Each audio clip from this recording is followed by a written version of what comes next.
Kita kanina, alam mo ba yung sinasabi mo? Hindi. Hindi mo alam po. Hindi ko alam. Lo. Yun nga, kasi kinukulang po kayo, taga Maynila. Sa Manila, kasi nung umalis pa, doon pa itong ramdaman ko sa Manila. Oo. Hanggang pagdating ko dito noong 2019, yung kinakasama ko dyan sa Salog sa Dipopor, kasi July ako dito dumating, 2019. Pagka September, yun, napalumpok na ako noon, hindi ako nakakatayo. Hindi nakakatayo. Hindi ako nakakatayo. Hmm.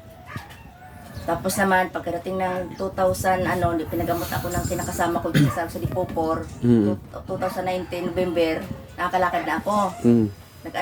Kinuhaan pa ako ng video ng mga yung mga pamangkin ng mga kinakasama ko dyan sa Salog sa Dipopor.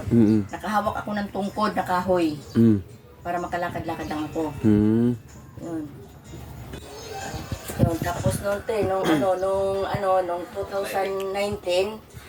November, nagkaroon ako ng problema sa kinakasama ko, nag-aaway kami. Pero masakit-sakit yung masakit-sakit yung ari ko.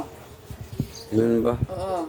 Tapos nagtrabaho ako dito sa sa San Lorenzo Garden, sa San Lorenzo Garden Village sa Dipolog. Dumating lang ako ng 3 buwan kasi yung sa ihi ko, paggabi pag ako natutulog. No findings. Oo, nakakaihi ako paggabi pag natutulog. Pag nag-check up sa doktor, hindi mo makita. Nakikita naman ng doktor, ang sabi sa akin ng doktor, mataas to ang uric acid. Yeah, sa uric acid. Oo, yung sugar. Ngayon, may video, pakita ko sa inyo, nangyari sa iyo ha. Tapos, nung pangalawa ko naman kinakasama, nagasambuanga sa Lipumo. Karoon naman ako, nagkasakit naman ako doon. Hindi naman ako nakatayo din doon. So ngayon, ginamot kita, nung hindi pa kita ginamot, mabigat yung pakiramdam mo, masakit ang tagiliran mo. Ngayon, na ginamot kita, ano masasabi mo?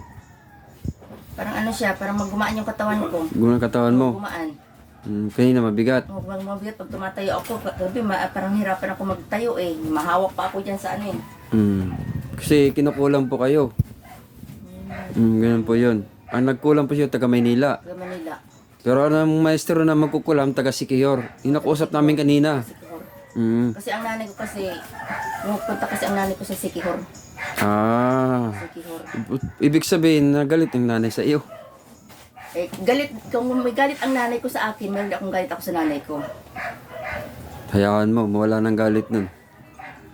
Galit din ako sa nanay ko. Kasi yung nanay ko kasi, nung 2000. Ngayon, hindi na masakit ang tagiliran mo? Hindi na. Hindi na? O diba, sabi ko sa iyo, mawala yan. 2014, umuwi ako galing sa Palawan. Meron akong anak ako na isa. Hiwalay din kami sa asawa ko doon. Hiniwalayan ko din kinakasama ko doon sa Palawan. So, hindi, pasalamat din sa Panginoon na totoo na napagaling ka talaga ng Panginoon. Na ginamot ka na ni Gabi Pit Healer. Ano masasabi mo sa Panginoong Hesus? Papasalamat ako kay Panginoon, kay pinagaling niya po ako. Maraming salamat po, Ama. Tulungan niyo po ako, Ama. Sana po, Ama, yung aking 3 anak, kung sana pong mangyari doon sa nanay ko. Okay. Kasi mga anak ko sinasa nanay ko eh. Kasi yung bunso kong anak po, yun po yung inaano ng nanay ko, binubuntong hinang galit para sa akin. Ang nanay ko, yung bunso kong anak. Hindi pa tinatanggap ng nanay ko yung anak kong bunso na apo niya. Ganun ba? Grabe, no? Itong mangkukulam, grabe, sobra talaga. Walang pinipili. Pag nagalit, basta bayaran sila, kukulamin ng tao, basta may pera, iabot. Kasi ang mama ko, kasi marami kasi ang pera mama ko eh. Kaya pala maraming pera mama mo. Kaya nagkagalit kayo. Dahil meron kasi ako nakita sa nanay ko yung ginawa ng nanay ko doon pa kami sa Batangas pa. Yung yung 2013. Tapos meron pa ako naringgan ako ng salita tungkol sa aming mga anak, pati sa asawa niya sa foreigner. So ate, hanggang dito na lang yung video natin, no? So, salamat din sa Panginoon na nakakilala kita, nagamot kita. Ako instrumento ng Panginoong Hesus. So, okay. God bless.